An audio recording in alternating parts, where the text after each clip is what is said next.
Hello everyone and welcome to episode 7 of my Python beginners course. In this video I will teach you about if statements in Python. Let's get started.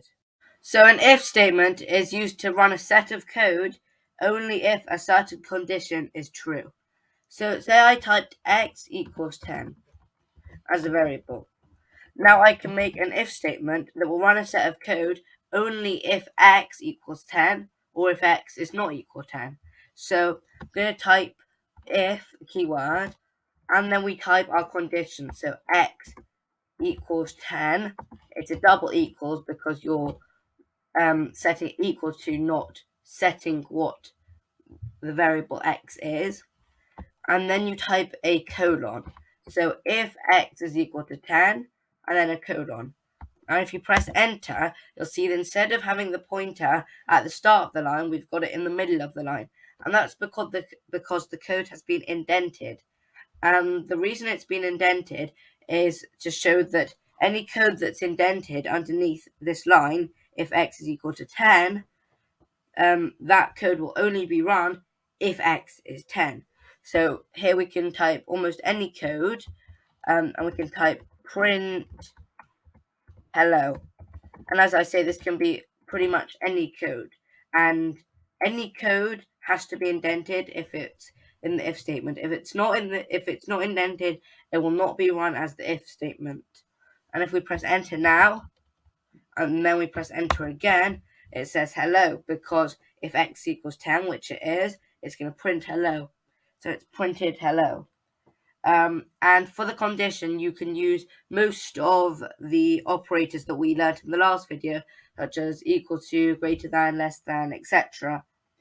As I say, you can put almost any code, including another if statement. So if I were to type y equals to 11, I can now type if x is equal to 10, the colon, if y equals 11, and again another colon, and then you press enter. You have to have this indented again separately, as you can see, then print hello. And now if we press enter and press enter again, we get hello, because if x equals 10, which it is, then if y equals 11, which it is, then we print hello, and that's why it's printed hello. Also, if for some reason you have an if statement with no content in it whatsoever, so you just want to have an empty if statement, you're going to get an error. So to avoid this, you can type if and then your condition, so x equals 10, colon, and then indentation. You can type pass, and that's a keyword, and you literally just type the word pass and press enter, and it continues as if as if there's nothing wrong and it's just a normal if statement, and so it just ignores the whole if statement basically.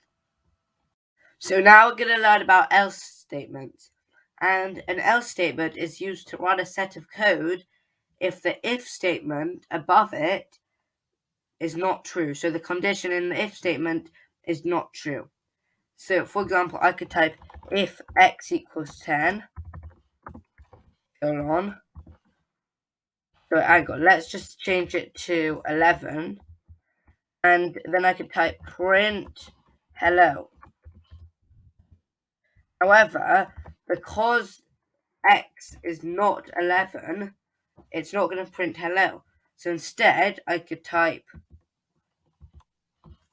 else, and then with a colon, and then indent it, print goodbye. And so now, if we press enter twice, you can see it says goodbye, because it's run the if statement. If x equals 11, press hello. But x is not 11, so it's gone straight to the else statement and printed goodbye.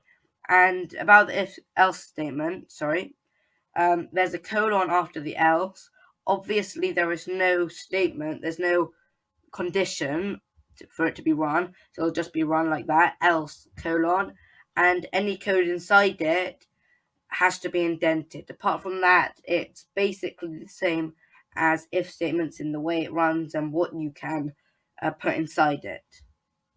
So the final thing that I'm going to show you in this video is Elif statements, and as you might have been able to deduce already, they are a mixture of if and else statements, and they go in between an if statement and an else statement. And the reason you would use it is if the condition in the if statement is false, but you want to then try some other code before you run an else statement.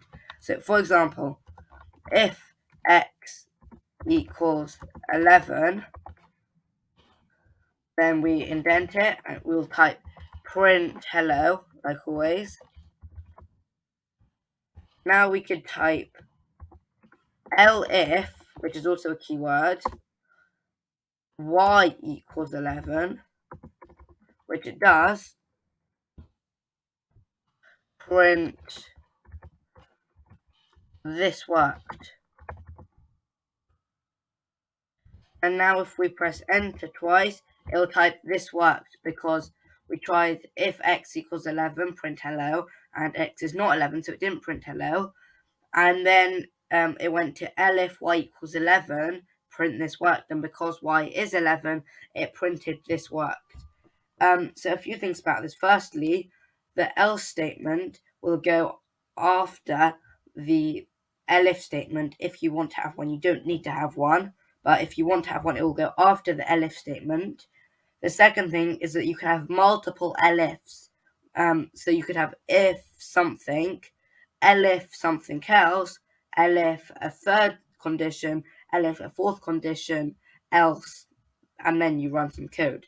So you can have basically as many as you want, and the else statement will go after all of the elifs. And apart from that, the details with what you can put in elif statements and how they work is basically the same as if and else statements. So that's the end of episode 7. In episode 8, we will learn about while loops in Python. Thank you for watching and have a great day.